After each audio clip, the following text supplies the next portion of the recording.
Bonjour à tous, j'espère que vous allez bien. Donc nous allons voir aujourd'hui l'épreuve EP3 pour les candidats classiques au CAP AEPE, donc au CAP Petite Enfance. Donc je suis Béatrice Monnier, formatrice pour les CAP AEPE et donc responsable du site Votre Réussite Scolaire.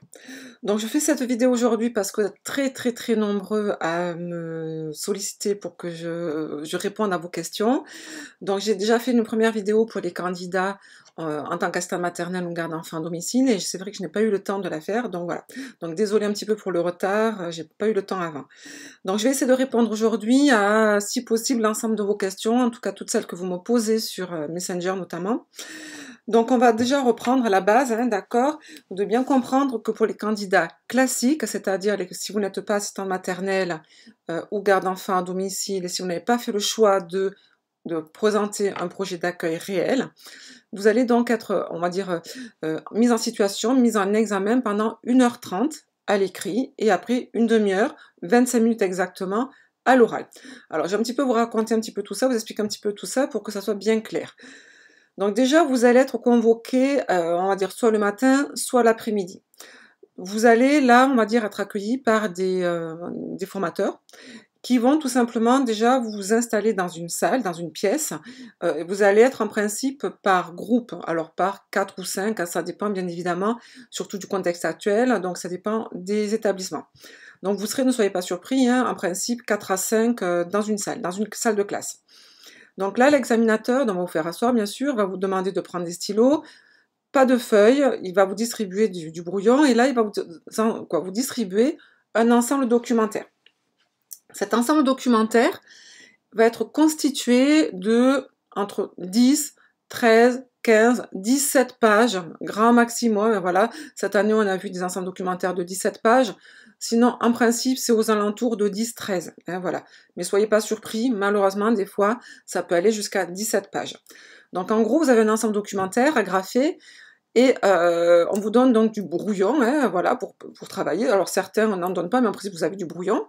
Et puis là, on va tout simplement vous demander 3 choses. C'est-à-dire, dans cet ensemble documentaire, vous avez d'abord, première partie, une présentation, une mise en situation, hein, ou ce qu'on appelle également un contexte d'intervention. Je vous explique, après je vais revenir sur chacun, hein, d'accord? Donc, mise en situation, contexte d'intervention. Après, vous avez des questions auxquelles il va falloir répondre. Après, vous avez des annexes qui vont vous permettre de répondre aux questions. Et puis après, vous avez également à la fin en annexe, ou ça dépend des sujets, hein, le projet d'accueil, un extrait, je dis bien un extrait, de projet d'accueil à trous à remplir. Hein, voilà, donc ça c'est très important. Ce n'est pas un projet d'accueil à faire intégralement en 5 pages comme les assistantes maternelles ou les gardes d'enfants à domicile. Vous avez à remplir un projet d'accueil qui est déjà rempli et il y a tout simplement, on va dire, des trous. Hein, alors quand je parle des trous, c'est bien sûr vous avez les lignes pour répondre, hein, voilà.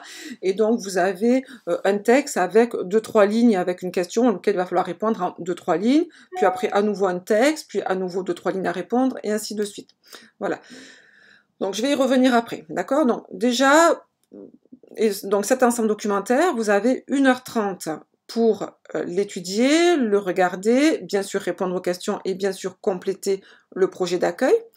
Et puis après, une fois que vous avez terminé, l'examinateur, un des examinateurs va venir vous chercher et là, en fonction des centres d'examen et en fonction, bien sûr, on va dire, du tirage au sort, soit vous passez immédiatement, soit vous attendez un petit peu, mais après, en tout cas, vous allez passer devant un examinateur, pendant 2 examinateurs, présenter pendant 5 minutes vos réponses et vous allez avoir des questions. Donc ça, on y reviendra après.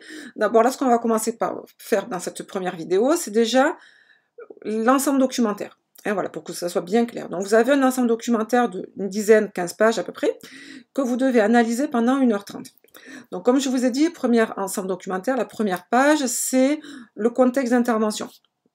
C'est-à-dire qu'on va vous mettre dans la peau d'une assistante maternelle qui va avoir tant d'années d'ancienneté, qui va avoir tout simplement un agrément pour 2, 3 ou 4 enfants, qui peut travailler à son propre domicile, comme en MAM. Hein. Cette année, il y a beaucoup de candidats, quoi, de projets en MAM.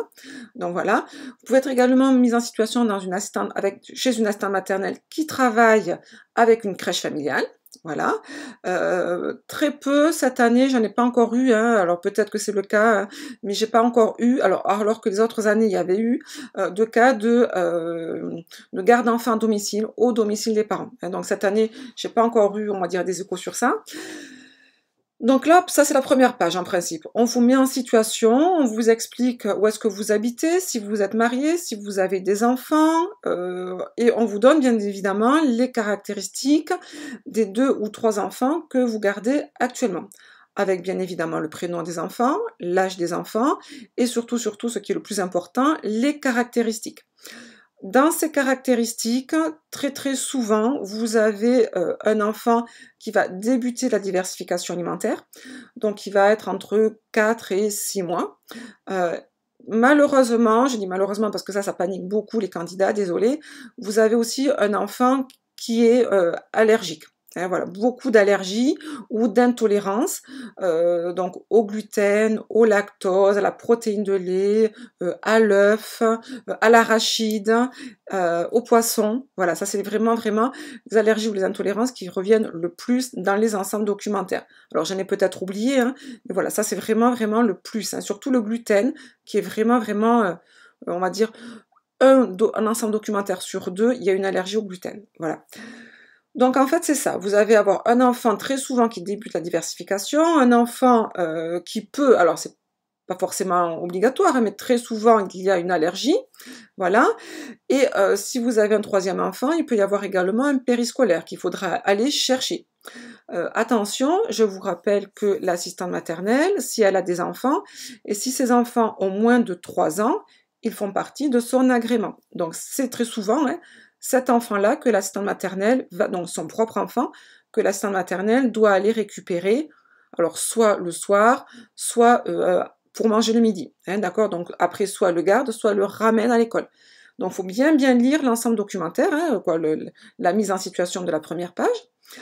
Et puis, une fois qu'on vous a présenté un petit peu les enfants que vous gardez déjà, là va arriver un parent qui veut vous confier, disons, le 3e ou le 4e enfant, du coup. Et donc là, on vous donne les caractéristiques de ce nouvel enfant. Son prénom, son âge, bien évidemment, et quelques caractéristiques sur le souhait des parents. Mais attention, avant de vous lancer dans la réponse aux questions que vous allez avoir en bas, il va falloir bien lire tout, surtout le projet d'accueil, qui est en principe le projet d'accueil de cet enfant qui arrive, parce que vous allez avoir des informations aussi dans le projet d'accueil. Donc ça, c'est important. Très souvent, dans le projet d'accueil, on peut avoir, hein, parce que je vous explique, c'est un extrait, hein, je vous l'ai dit, c'est pas le projet d'accueil en intégralité, donc c'est un extrait. Donc vous pouvez avoir les heures de sieste de l'enfant, ou les biberons de l'enfant. Donc c'est très important, avant de vous lancer dans la réponse aux questions qu'on va vous demander juste après, de bien aller regarder le projet d'accueil de la fin de l'ensemble documentaire. Donc voilà, donc ça c'est la première page en principe, hein, c'est la mise en situation, vous, votre mari s'il y a, vos enfants s'il y a, les animaux si vous avez aussi des animaux, et surtout les enfants que vous gardez déjà actuellement, que vous accueillez actuellement, plus l'enfant qui va arriver bientôt, prochainement, avec bien sûr leurs caractéristiques. Et puis après, voilà, arrivent tout simplement les 3-4 questions que l'on va vous poser. Et qu'il va falloir, on va dire, répondre pendant 1h30 et que vous allez devoir après présenter devant l'examinateur. Alors, très souvent, ces questions ne varient pas. Franchement, cette année, ça a tout le temps été plus ou moins pareil. Donc, c'est soit une journée type des enfants. Donc, attention, donc là, si on part sur un exemple, prenons un exemple, que ce soit bien concret dans votre tête. Vous êtes assistant maternelle, vous accueillez déjà un enfant de 6 mois qui débute la diversification alimentaire, vous accueillez un enfant de 18 mois qui est allergique au gluten, vous allez chercher votre enfant de 3 ans à l'école maternelle le soir à 17h, et là, une maman souhaite vous contacter pour vous demander, de vous proposer l'accueil d'un nouvel enfant, donc il va avoir 18 mois. on va vous demander de faire la journée type. Cette journée type des enfants accueillis, attention, ça sera la journée type que vous allez devoir présenter aux parents. Donc, bien évidemment qu'on va intégrer ce nouvel enfant de 18 mois qui va arriver. Donc, en fait, il va falloir faire la journée type comme si vous aviez les 4 enfants. Voilà. Donc, les 4 enfants, y compris donc le vôtre, il va falloir aller chercher à l'école. Hein, d'accord? Ne pas l'oublier. Donc, première journée type, forcément, voilà, des enfants.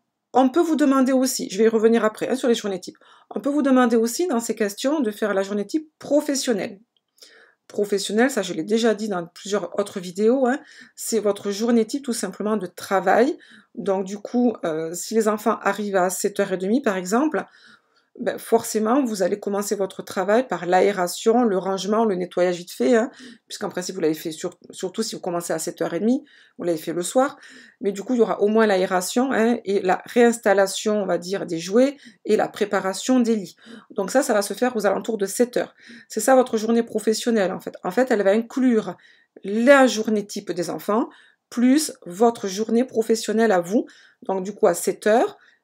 Si les enfants partent à 19h, il y aura également très sûrement on va dire une heure entre l'aération, le nettoyage et la préparation des repas. Sauf si vous décidez de faire le repas le matin. Donc du coup, vous ne commencerez pas à 7h, mais à 6h30. Ça, c'est vous qui vous organisez. Il n'y a pas on va dire, d'indication, il n'y a pas d'obligation. Et attention, ne pas oublier également dans la journée type ce que vous allez faire pendant la sieste des enfants, si bien sûr les enfants dorment ensemble, notamment très souvent entre midi et 3h ou entre 13h et 15h. D'accord? Voilà, donc ça c'est la journée type. Journée type professionnelle. Journée type professionnelle, ça sera la journée type des enfants, plus le matin ce que vous faites, le soir ce que vous faites après le départ des enfants et pendant la sieste des enfants.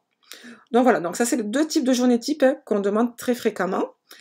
Bien évidemment, on demande systématiquement un repas, un menu. Très souvent, comme je vous ai dit, le menu de l'enfant allergique, pour vérifier si vous maîtrisez les allergies, en fonction bien évidemment de son âge, faire très attention à son âge et à son allergie. Très souvent aussi, proposer le menu aussi du petit ou de la petite qui débute la diversification alimentaire. Voilà, donc le menu. Et puis après, vous pouvez avoir 2 ou 3 autres questions à préparer que vous n'aurez pas à présenter devant le jury à l'oral, mais qui seront source de questions. Donc là, ça peut être l'entretien hebdomadaire, l'entretien, on va dire, journalier, ça peut être présenter une activité pour l'ensemble des enfants, ça peut être proposer une sortie, on va dire en fonction d'une annexe que vous aurez donc du coup dans l'ensemble documentaire, vous aurez des annexes comme je vous ai dit, donc il y aura très probablement peut-être un plan de la maison avec toutes les sorties qu'on peut faire, donc ça sera proposer une sortie, voilà, tout ceci, bien évidemment, attention, il faudra aller vérifier si, surtout si on vous demande de proposer une sortie, si les parents ont mis des conditions. C'est-à-dire que donc ça sera dans le projet d'accueil, à la fin du document. C'est là, en fait, en gros, si vous voulez, la petite difficulté. C'est que toutes les informations sont un petit peu éparpillées. Donc, il va falloir bien regarder tout ça. Si vous proposez, par exemple, une sortie en prenant la voiture, et on va dire, il y a peut-être 10 minutes ou un quart d'heure de voiture, et c'est le cas notamment aussi si vous devez aller chercher un enfant en voiture, en principe, vous êtes censé avoir une autorisation écrite des parents vous autorisant à prendre votre voiture, votre véhicule, forcément. Donc du coup, il faudra regarder en fait s'il n'y a pas de contre-indication. S'il n'y a pas de contre-indication dans les annexes et dans le projet d'accueil, ça veut dire que tout simplement, les parents, on va dire, s'il n'y a pas de contre-indication, c'est que vous le dites bien sûr à l'oral, d'accord, mais voilà, ça veut dire que c'est bon. Si par contre vous voyez que dans le projet d'accueil, les parents, parce que ça existe des parents qui ne veulent pas qu'on prenne la voiture, alors là, tout simplement, ça vous obligera à faire tous les trajets à pied. Bien évidemment, si l'école maternelle, notamment de votre fils, dans la situation est trop loin et que vous devez tout simplement, on va dire, prendre la voiture, vous n'avez pas le choix. Et si les parents ne veulent pas que vous preniez la voiture, donc là, tout simplement, ça sera à vous, on va dire, fera, on va dire, office de question, ça sera à vous de voir si, oui ou non, vous acceptez le contrat, hein, puisqu'on parle bien de contrat, on est face à un employeur et un employé, donc c'est à vous de voir si vous acceptez le contrat, et en fait, qui c'est que vous allez privilégier? Est-ce que c'est votre fils qui va être privilégié, ou est-ce que c'est l'enfant que vous devez garder, ou voir une solution, pourquoi pas avec le papa, ou avec une maman, ou avec un voisin, voilà, de confiance, qui peut vous ramener votre fils. Mais attention, étant donné que votre enfant fait partie de votre agrément, hein, donc il y a tout simplement toute une autorisation à faire. En principe, c'est vous qui devez vous occuper de votre fils. Ce n'est pas une tierce personne, hein, attention, il est dans votre agrément. Donc tout ça, c'est assez compliqué. Bon, cette mise en situation, elle est très rare, hein, mais malheureusement, sachez-le, ça peut arriver. Donc du coup, voilà, vous avez en fait en gros, hein, 2-3 questions à répondre, il faudra, on va dire, préparer. Et puis après, vous avez cet ensemble d'annexes, hein, qui vont être de 5, 6, 7, alors jusqu'à, on va dire, 10 annexes, hein, on l'a vu cette année, jusqu'à 10 annexes. Dans ces annexes, on a quoi? On a bien sûr très souvent on va dire, le plan du logement. Donc le plan du logement, tout simplement, là l'examinateur peut vous poser des questions sur, on va dire, la chambre que vous allez donner à la petite, hein, la plus petite notamment. Très souvent, s'il y a des questions, c'est surtout sur la cuisine. Il faudra bien regarder si la cuisine est fermée, hein, et où se situe aussi la salle de bain. Si la salle de bain elle est fermée et s'il n'y a pas accessibilité lorsque vous allez faire un change sur les autres enfants, les changes, forcément, vous allez les faire dans le salon. Donc voilà, donc bien regarder le plan pour regarder tous les petits, on va dire, les petites questions qui pourront être posées par la suite. Voilà. Vous avez très souvent aussi une annexe sur le plan du quartier, pour voir tout simplement toutes les petites promenades que vous pouvez faire, hein. N'oubliez pas également, quand vous regardez le plan du quartier, vous avez en principe ce qu'on appelle une échelle, hein, qui vous donne tout simplement une indication sur les distances, voir si on peut les faire à pied ou pas. D'accord? Si vous pouvez les faire à pied, forcément, vous aurez peut-être des questions du coup sur les poussettes utilisées, la réglementation lors des sorties avec l'enfant, les autorisations lors des sorties avec l'enfant, et si l'enfant veut marcher, notamment le plus grand bien évidemment, quelle est la réglementation? Où est-ce qu'il va se situer par rapport à la poussette? Est-ce que vous allez lui donner des consignes? Et est-ce que surtout il va marcher longtemps, hein? Est-ce que vous allez le faire marcher pendant, on va dire 10 minutes, un quart d'heure? Ou est-ce qu'il va juste marcher 5 minutes? Ou est-ce que si vous avez décidé de faire une grande balade d'1 heure, est-ce que l'enfant, vous allez le laisser marcher pendant 1 heure? Voilà. Ça, ce sont des questions qui sont tombées cette année, ça, hein, d'accord? Voilà, sur le temps de marche de l'enfant. Très souvent, vous avez aussi le panier ou le frigo ou le placard de l'assistante maternelle. Attention, cette année, on a proposé de faire des menus absolument sans cette annexe. Donc, ça sera à vous, du coup, de proposer, d'inventer, d'imaginer tout simplement les fruits et les légumes, les plats, on va dire, achetés. Vérifiez bien dans la mise en situation si la personne, hein, fait des fruits et légumes de saison. D'accord? Si c'est des fruits et des légumes de saison, on est en juin, donc il faut absolument que ce soit au mois de juin. Voilà. Donc, très souvent aussi, vous avez une annexe sur les produits d'entretien.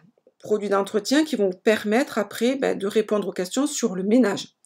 Très souvent cette année, des questions sur l'entretien du plan de change, sur le frigo. Beaucoup sur le frigo cette année. Donc, révisez vos protocoles de nettoyage de frigo. Et aussi les produits utilisés pour les frigos. Voilà. En fait, pensez que chaque annexe, hein, il faut bien les analyser. Et pendant 1h30, il faut vous dire qu'est-ce que je vais pouvoir avoir comme question sur cette annexe. Hein, voilà. Vous avez aussi très souvent des questions, une annexe sur ce qu'on appelle les lieux ressources. Les lieux ressources, donc tout simplement une activité proposée à la rame, une activité proposée à la ludothèque, voilà. Mais attention, n'oubliez pas que l'assistante maternelle, elle n'a pas que ces 2 types de lieux ressources. Elle a bien évidemment la PMI et l'ASE. Ne l'oubliez pas, l'ASE, très important cette année. Beaucoup de questions sur l'ASE. Donc je vous laisse regarder sur internet s'il y en a qui ne connaissent pas. D'accord, hein? Donc ça, après vous avez également très souvent aussi une annexe sur les autorisations, autorisation pour les sorties, autorisation aussi, attention, pour les parents divorcés ou les familles recomposées, Hein, très souvent, est-ce que dans le papa d'une nouvelle famille recomposée, qui n'est pas le papa de l'enfant, a l'autorisation de venir chercher l'enfant? Voilà, toutes ces questions-là, d'accord? Qui peuvent tout simplement être dans les annexes. Donc, du coup, autorisation pour récupérer l'enfant. Voilà, donc en fait, en gros, vous allez avoir plusieurs annexes, d'accord? Ça peut être aussi une annexe sur les activités, sur le matériel de puériculture, sur le lit, sur la poussette que l'assistante maternelle utilise, sur le doudou. Voilà, ça peut être tout genre d'annexe, et donc chaque annexe, bien évidemment, va amener, et peut amener, je dis bien peut, amener une question. Et puis après, on arrive à la fin de votre ensemble documentaire, et là, c'est le fameux projet d'accueil à remplir. Donc, dans ce projet d'accueil à remplir, je répète, c'est le projet d'accueil d'un enfant, et d'un seul enfant. Très souvent, c'est le projet d'accueil de l'enfant que vous allez accueillir là prochainement. D'accord? Donc là, dans notre mise en situation tout à l'heure, c'était la petite fille, je me rappelle plus, ou le petit garçon, qui avait 18 mois. D'accord? Donc là, je vous ai dit, c'est un extrait, c'est-à-dire qu'un vrai projet d'accueil, hein, tout simplement, ça ne fait pas 2-3 pages, hein, d'accord? Donc du coup, ça c'est un extrait. Donc vous aurez, prenons un exemple, cette année, beaucoup de projets d'accueil sur l'adaptation. C'est-à-dire qu'on vous met en situation, on vous dit voilà, la maman ou les parents de la petite fille de 18 mois souhaiteraient une adaptation le plus rapidement possible parce qu'ils sont pressés, ils doivent reprendre le travail. Par contre, la petite fille, elle est très angoissée et elle a besoin d'un doudou. Et vous, on vous dit, que proposez-vous comme période d'adaptation? Voilà, donc en fait, on prend en compte ce que souhaitent les parents, mais on prend surtout en compte ce que souhaite la petite fille ou le petit garçon, d'accord? Si on voit que le petit garçon il est très angoissé, mais que les parents sont pressés, il va peut-être falloir faire comprendre aussi aux parents que c'est peut-être pas la solution non plus d'aller très très vite. On va certes proposer une période d'adaptation sur 5 jours, mais il va peut-être falloir leur expliquer que cette période d'adaptation va peut-être déborder sur la semaine d'après. Hein, voilà. Donc, on va peut-être proposer aussi lors de cette période d'adaptation, surtout si l'enfant est angoissé, stressé, un doudou, surtout s'il n'en a pas. Hein, d'accord? Donc, et voilà, il va falloir faire échelonner, donc jour 1, jour 2, jour 3, jour 4, jour 5, et pourquoi pas le lundi de la semaine d'après, hein, d'accord, qu'on va appeler donc du coup le jour 6, hein, voilà, jour 6, jour 7, et voir en fait en gros qu'est-ce que vous allez proposer. 2 heures avec les parents le premier jour, 2 heures le deuxième jour, 1 heure avec le parent, 1 heure avec l'enfant. Si vraiment on voit que l'enfant est encore angoissé, le troisième jour, on repropose encore 1 heure avec le parent et 1 heure sans le parent, et ainsi de suite. C'est toujours très progressif, et bien sûr, ça s'adapte surtout à l'enfant et aux parents, bien évidemment, mais surtout, la priorité, c'est l'enfant. D'accord? Voilà. Donc, une période d'adaptation, ça, très fréquent cette année. La transmission, aussi, très fréquent cette année. Les transmissions, donc là aussi, dans ce projet d'accueil, on peut vous demander, voilà, qu'est-ce que vous allez mettre en place pour les transmissions. Hein, d'accord? Donc, transmission uniquement à l'écrit, transmission uniquement à l'oral, ou les deux, ça sera à vous de voir. Donc, vous aurez bien sûr les souhaits des parents qui seront écrits. Hein, les parents souhaitent une transmission essentiellement à l'oral, hein, le matin et le soir. Vous, c'est à vous de répondre aux souhaits des parents. Est-ce que vous souhaitez faire qu'une transmission à l'oral, ou est-ce que vous préférez également faire une transmission à l'oral et à l'écrit? À savoir que, question très fréquente cette année, c'est la valeur juridique de la transmission écrite. Donc, voilà. Donc, tout simplement, il va falloir bien faire attention à ce qu'on attend de vous, et surtout pour pouvoir bien répondre à, tout simplement, hein, ce projet d'accueil. Très souvent aussi, quand l'enfant, tout simplement, bon là, on va dire, si l'enfant n'a pas d'allergie, le projet d'accueil, il y aura peut-être effectivement pas forcément de mise en place d'un PAI. Mais si vous aviez un enfant nouvellement accueilli et qui a notamment une allergie au gluten et ainsi de suite, hein, parce que je vous rappelle, dans la mise en situation qu'on vient de faire, quoi que je vous ai dit, hein, c'était déjà un enfant qui était, on va dire, accueilli déjà, hein, qui avait un PAI, d'accord? Là, on accueille un enfant, 18 mois, mais il n'a pas de PAI, hein, d'accord? Il n'y a pas d'allergie. Donc du coup, là, pas forcément on va parler de PAI, quoi, le projet d'accueil ne va pas parler de PAI, mais si c'était le cas, hein, d'un enfant, on va dire, qui était allergique au gluten, à l'arachide et ainsi de suite, très souvent, vous avez une partie, hein, à remplir sur le PAI. Donc, que mettre en place? On va dire, donc vous aurez, voilà, l'enfant est allergique par exemple au gluten, les parents souhaitent qu'il ne mange pas, et puis là vous aurez une liste, hein, entre guillemets, avec 3 petits points, attention, vous n'allez pas avoir la liste complète forcément. Et puis il y aura la réponse de l'assistante maternelle. Ben, qu'est-ce que vous allez proposer? Donc bien sûr la mise en place d'un PAI, forcément, et puis la mise en place tout simplement des produits. Est-ce que c'est vous du coup qui souhaitez faire les repas, ou est-ce que vous préférez que ce soit les parents qui fassent les repas? Attention pour cela, il va falloir aller voir on va dire, la première page. Si dans la première page, il y a marqué que c'est vous qui faites les repas, vous ne pouvez pas proposer aux parents, hein, surtout lors de l'examen, hein, d'accord? Parce que ce n'est pas ce que l'examinateur attend, on va dire. C'est à vous de faire le repas. Et donc, du coup, il faudra proposer un repas. Et pourquoi pas, on peut vous demander aussi dans cette partie-là de proposer un menu pour rassurer les parents. Voilà. En gros, comprenez bien, hein, que dans cette, on va dire, troisième partie du coup de votre ensemble documentaire, c'est un extrait. Très souvent, on vous demande de compléter 3 parties, 4 parties, voilà, mais pas plus, d'accord? Compléter, ça sera quoi? Ça sera peut-être, on va dire, une dizaine de lignes. C'est-à-dire, dans la première partie, vous allez mettre 3-4 lignes. Dans la deuxième partie, ça sera également 3-4 lignes. Et dans la troisième partie, 3-4 lignes. Voilà. C'est à chaque fois très rapide. Mais par contre, attention, bien sûr, on veut forcément les bonnes réponses. Et c'est là la difficulté, en fait. C'est parce que c'est rapide qu'on veut les bonnes réponses. Rapide pourquoi?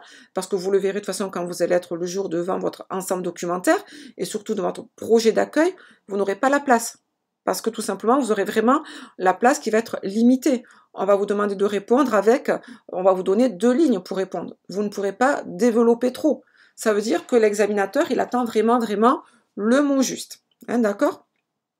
Donc, pour résumer cette première partie d'1h30, on vous met en situation, on vous donne un ensemble documentaire avec une mise en situation, des réponses, des questions plutôt, pardon, des annexes qui vont vous permettre de répondre à ces questions, mais qui vont vous permettre également de répondre aux questions de l'examinateur plus tard, et un projet d'accueil à compléter très rapidement, d'accord? Donc du coup, vous voyez bien en fait qu'il y a 3 parties, les questions, les annexes ou les documents, et voilà, et le projet d'accueil. Une fois que vous avez complété tout ça à 1h30, une fois que vous avez complété, et que vous avez donc fait votre journée type, que vous avez fait donc votre repas, que vous avez proposé pourquoi pas une période d'adaptation si on vous l'a demandé, que vous avez réfléchi à on va dire à une activité si on vous l'a demandé, que vous avez réfléchi à tout ça, on vous le demande, hein, donc vous faites. Là, l'examinateur, un des examinateurs va venir vous chercher. Donc là, vous allez être en face avec 2 examinateurs. En principe, ils sont censés se présenter. Je dis bien en principe, hein, parce que des fois ils oublient, ou des fois je ne sais pas qu'est-ce qui se passe cette année, mais en principe ils se présentent, d'accord? Et puis après, ils vous disent de vous présenter. Donc là, question très fréquente qu'on me pose, est-ce que je dois me présenter moi en tant que candidate? Je vais dire oui, c'est la politesse. Donc vous allez d'abord vous présenter en tant que Béatrice Monnier par exemple, hein, qui passe le CAP à EPE, et pour objectif de travailler, pourquoi pas en crèche. C'est tout. On se présente très très rapidement, mais tout simplement on annonce son nom, son prénom, c'est la politesse. De toute façon l'examinateur il a votre fiche, hein, donc il n'y a pas de souci.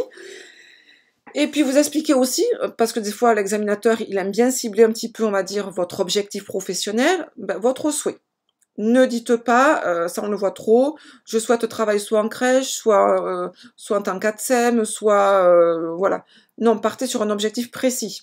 Les candidats qui ne savent pas trop en gros ce qu'ils veulent faire, déjà malheureusement c'est pas très bon. On part sur un objectif vraiment précis. Donc une fois que vous êtes présenté, je suis Béatrice Monnier, je passe le CAP petite enfance pour travailler en crèche, en tant que voilà, auxiliaire de crèche. Aujourd'hui je me présente en tant que... Et là, ça y est, on est parti, on se présente en tant que... là, vous prenez la mise en situation. C'est-à-dire que si dans la mise en situation, on vous a dit que vous appeliez Laurence, 35 ans, agréée depuis 10 ans, avec un agrément pour 3 enfants, mariée, ainsi de suite, vous redites, vous repositionnez un petit peu, si vous voulez, votre mise en situation. Je m'appelle Laurent, j'ai 35 ans, je suis agréée depuis 10 ans, j'ai un enfant que je récupère le soir à l'école, et j'ai un agrément pour 3 enfants. Je garde actuellement 2 enfants. Léa, 6 mois, qui a débuté la diversification alimentaire, Paul, 24 mois, qui est allergique au gluten, et des parents de Paloma, par exemple, m'ont contacté dans l'espoir de travailler avec moi pour me confier leur petite fille, donc de 18 mois. Voilà. En fait, on repositionne un petit peu, si vous voulez, la mise en situation. Ça se fait très très vite, parce qu'attention, ce n'est pas, on va dire, vous n'avez pas encore marqué des points, si je peux dire, hein, d'accord? Et à partir de là, vous répondez aux 2 questions qu'on vous a demandé de présenter dans l'ensemble documentaire. C'est-à-dire que c'est là, attention, on voit beaucoup d'erreurs, beaucoup de candidats qui ne comprennent pas ce qu'il faut présenter pendant les 5 minutes, d'accord? Vous avez 5 minutes pour répondre à 2 questions et uniquement à 2 questions. Ces questions, tout simplement, on vous le met. Donc, il faut bien lire l'ensemble documentaire. C'est très souvent dans la première ou deuxième page. On vous dit clairement, vous ne pouvez pas vous tromper. Si vous vous trompez, c'est que malheureusement, vous n'avez pas lu, avec le stress peut-être. Il y a marqué clairement, devant le jury, vous présenterez. Ou à l'oral, devant le jury, vous présenterez. Bien sûr, tout dépend, entre guillemets, des ensembles documentaires, des sujets, voilà. Mais c'est marqué. Vous ne pouvez pas vous tromper. Parce qu'on va vous poser plusieurs questions dans l'ensemble documentaire. Mais devant le jury, vous n'en présentez que 2. D'accord? Donc faites bien attention à présenter ce qu'on vous demande de présenter. En aucun cas, on vous demandera de présenter devant le jury le projet d'accueil de l'enfant.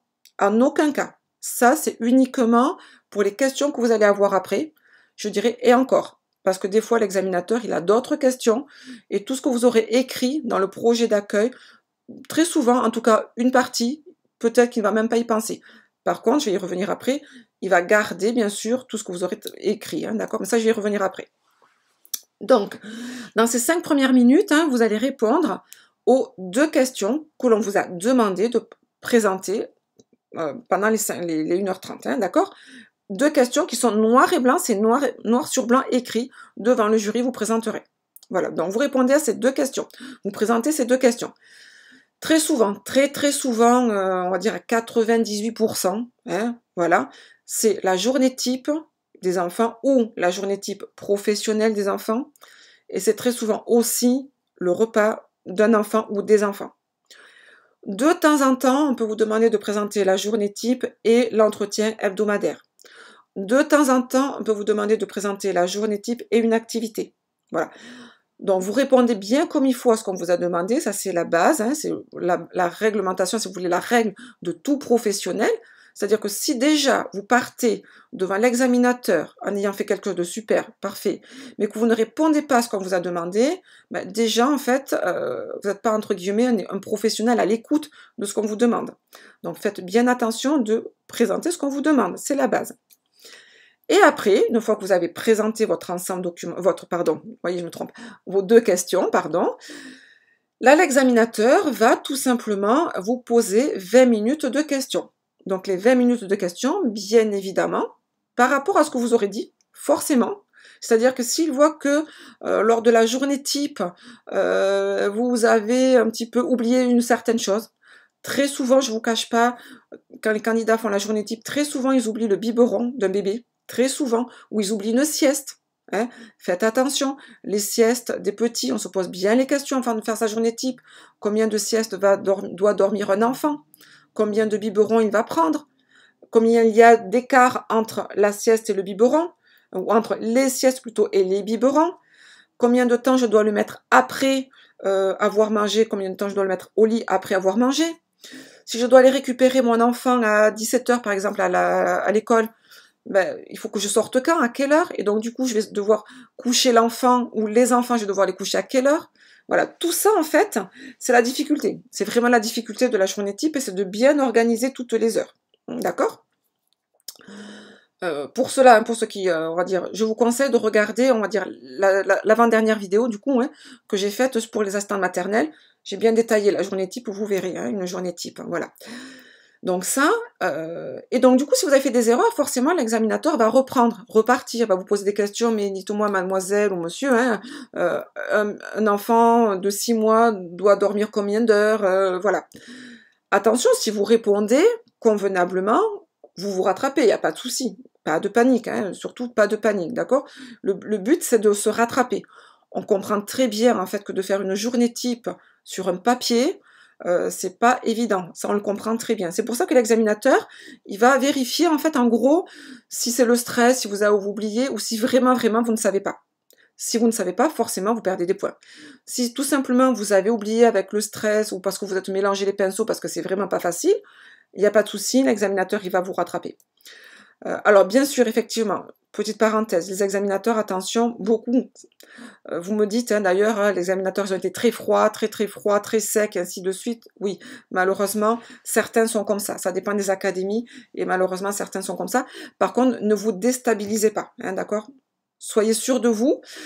Bien sûr, si vous reconnaissez hein, que vous avez fait une erreur, il n'y a pas de souci, ben, vous vous rattrapez. Hein, l'examinateur, il est là pour vous aider justement à vous rattraper. Si par contre, attention, vous êtes sûr de vous, parce que malheureusement ça, on le voit chaque année de toute façon, l'examinateur va essayer de voir si vraiment, vraiment, ce que vous dites est juste. Ben, tout simplement, si vous êtes vraiment sûr de vous, vraiment, vraiment, vous restez sur votre position et vous dites oui, tout à fait, c'est comme ça, et voilà. Hein, soyez vraiment sûr de vous. Et après, donc, l'examinateur va vous poser des tas de questions sur, variées, sur bien sûr la situation. Si vous avez un enfant qui est allergique, ça sera forcément, vous aurez forcément des questions sur les allergies. C'est évident. Différence entre allergie et intolérance. Évident. Qu'est-ce qu'on peut donner si un enfant est allergique au gluten? Qu'est-ce qu'on peut donner comme autre aliment? Hein, d'accord? Qu'est-ce que l'allergie au gluten? Qu'est-ce que cela va provoquer, l'allergie au gluten? Si malheureusement on donne à l'enfant du gluten, qu'est-ce que cela peut provoquer pour lui? Qu'est-ce qu'un PAI? Que contient un PAI? Hein, voilà. Si un enfant, on va dire, hier il y a une mise en situation ou tout simplement d'un parent, hein, dans une mise en situation, voilà, hein, d'un parent qui ne voulait absolument pas donner de viande ni de poisson à un enfant, et donc là, le candidat devait faire un menu, hein, sans viande et sans poisson pour un enfant de 18 mois. Du coup, qu'est-ce qu'on va lui donner? Quel est l'aliment végétal qui va remplacer la viande et le poisson? Très important parce que pas de viande, pas de poisson, donc du coup, il va être en carence. Donc il va falloir forcément rattraper quelque chose, hein, d'accord? Donc du coup, c'est tout ça qu'il va falloir bien analyser. Et c'est là où l'examinateur, tout simplement, va vérifier vos compétences. Et puis, en fonction bien sûr de la situation, et surtout en fonction de vos réponses, hein, il n'y a pas de réponse type en fait. En gros, sachez que tout ce que vous allez dire va forcément déclencher une autre question. Donc beaucoup de candidats, vous me dites, mais quelles sont les questions qui vont m'être posées, quelles sont les questions qui vont m'être posées? Là déjà, je répète, hein, c'est en fonction de votre situation. Je ne peux pas inventer des... Voilà, ça va être comment dire, les questions vont vraiment différencier en fonction des situations. Les questions vraiment classiques, typiques, qui tombent, la transmission, l'adaptation, les lieux ressources, le PAI, que contient un PAI, hein, parce que voilà, la différence entre allergie et différence entre allergie et intolérance, les parents aussi, hein, attention, le droit des parents. Tout à l'heure, je vous ai dit, hein, cas d'annexe, pourquoi pas une annexe où tout simplement il y a une autorisation d'un parent qui, tout simplement, un parent qui n'est, on va dire, une famille recomposée, hein, d'accord, une autorisation pour un beau-père, on va dire, du coup, qui vient chercher l'enfant. Mais là, tout d'un coup, c'est une situation qui est tombée hier, tiens, d'ailleurs, on va dire, le parent ne peut pas venir et il envoie le frère. Donc, du coup, c'est entre guillemets comment on pourrait appeler ça? C'est pas l'oncle, mais c'est le frère, on va dire, du beau-père, hein, d'accord? Est-ce qu'en tant qu'assistant maternel, vous avez le droit de le donner? Que faites-vous? Voilà. Autre mise en situation qui est tombée hier, tout simplement c'est la grève, hein. Aujourd'hui c'est la grève des écoles, il n'y a pas d'école, et une maman vous amène la grande sœur, pensant que tout simplement vous alliez la garder. Donc est-ce que vous avez l'autorisation de la garder, à savoir que vous avez un agrément pour 4 enfants, et que actuellement vous n'en gardez que 3? Donc, question, hein, est-ce qu'on peut le garder? Voilà, donc je vous laisse réfléchir, voilà. Donc c'est tout ça, en fait, en gros, si vous voulez, vous allez avoir des questions qui vont tout simplement s'enclencher par rapport à déjà ce que vous dites, à votre attitude. Si on voit que face à l'examinateur, vous, on va dire, vous cherchez vos réponses, vous n'êtes pas vraiment sûr de vous, forcément les questions, comprenez-le, vont forcément être malheureusement un petit peu plus compliquées. Parce que tout simplement, là, l'examinateur, il va essayer de voir si c'est le stress, si c'est la panique, hein, liée à l'examen, voilà, ou si tout simplement c'est vraiment, on va dire une question, on va dire, d'incompétence, hein, désolé du mot, mais voilà, c'est ça en fait, d'accord? Donc c'est ça. Et une fois que les 20 minutes sont passées, vous allez avoir 20 minutes de questions, hein, 5 minutes de présentation et 20 minutes de questions, qui vont être donc très variées, que vous pouvez, je répète, vraiment déjà anticiper pendant 1h30 en regardant bien comme il faut vos annexes. Si vous voyez qu'il y a un frigo, dites-vous, je risque d'avoir une question sur l'entretien du frigo. Je risque d'avoir des questions sur également la zone fraîche, la zone froide, la zone fraîche, la zone tempérée. Où est-ce que je mets mes aliments? Si j'ai on va dire un enfant qui boit du lait maternel, hein, dans ma mise en situation, du coup, je risque d'avoir des questions sur le lait maternel, forcément, sa conservation. Est-ce que je peux le redonner si l'enfant ne le veut pas? En fait, tout est varié. En fait, il n'y a pas, comprenez bien que je ne peux pas vous dire, il va y avoir tel type de questions, voilà. À la différence d'une assistante maternelle avec un projet réel, où là, vraiment, ça va être basé sur son projet réel, et donc là, on peut anticiper plus ou moins les questions. Vous, en candidat classique, ça va malheureusement dépendre, je suis désolée de vous le dire, mais de votre mise en situation. Voilà. Donc du coup, forcément, les questions, même s'il y aura 2-3 questions identiques quasiment pour tout le monde, donc je répète, transmission, période d'adaptation, les repas, allergies, intolérants, ça tout le monde, quasiment tout le monde, là, voilà, les transmissions, les lieux ressources, hein, les lieux ressources, ça c'est très important aussi, voilà, tout ça. Après le reste, ça va forcément dépendre de votre mise en situation, mais ça va aussi dépendre et forcément dépendre de votre attitude. Voilà. Donc ça, et une fois que vous avez terminé, l'examinateur tout simplement va garder bien sûr l'ensemble documentaire que vous avez reçu en arrivant. Il va garder votre brouillon. Et donc la question, on me pose la question, est-ce que ce brouillon, cet ensemble documentaire est noté? Alors, sachez que en principe, je dis bien en principe, non, uniquement votre oral.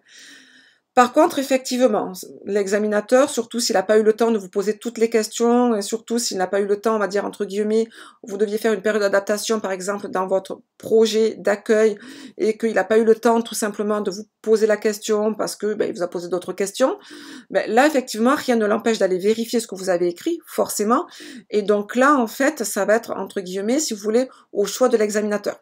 En principe, donc je répète, en principe, votre écrit n'est pas noté, mais l'examinateur peut en tout cas en noter une petite partie. Hein, voilà.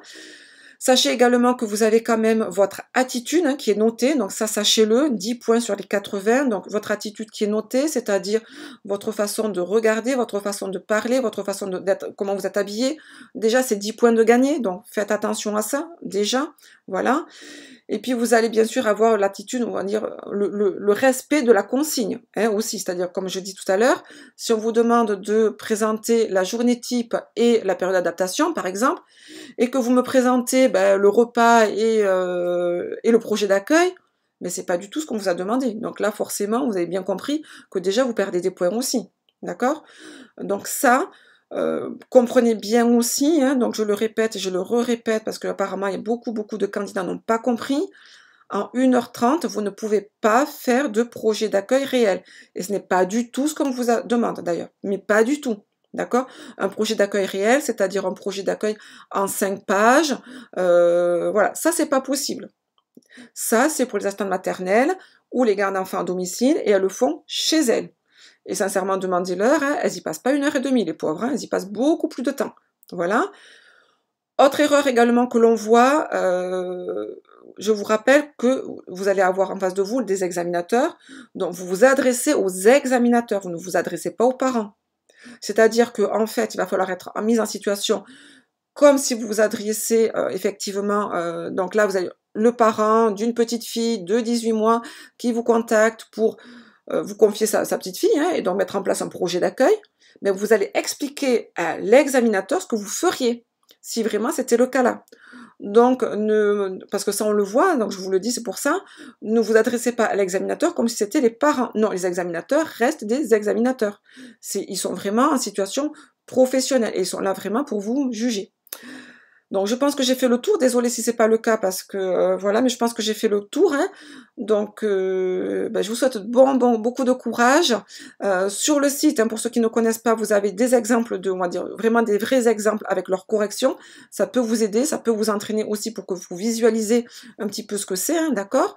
Donc vous les avez sur le site de votre réussite scolaire à la page EP3 candidat classique, hein, pour vraiment vous donner une indication. Et puis je vous souhaite, écoutez, bon courage, surtout, ne stressez pas, hein, parce que ça aussi, ça peut, on va dire, vous jouer des tours, malheureusement, donc ne stressez pas. J'espère que j'ai répondu à toutes les questions, si ce n'est pas le cas, je suis vraiment désolée, à ce moment-là, ben, vous m'envoyez un petit message et j'essaierai d'y répondre. Voilà, à très bientôt et bonne continuation, au revoir.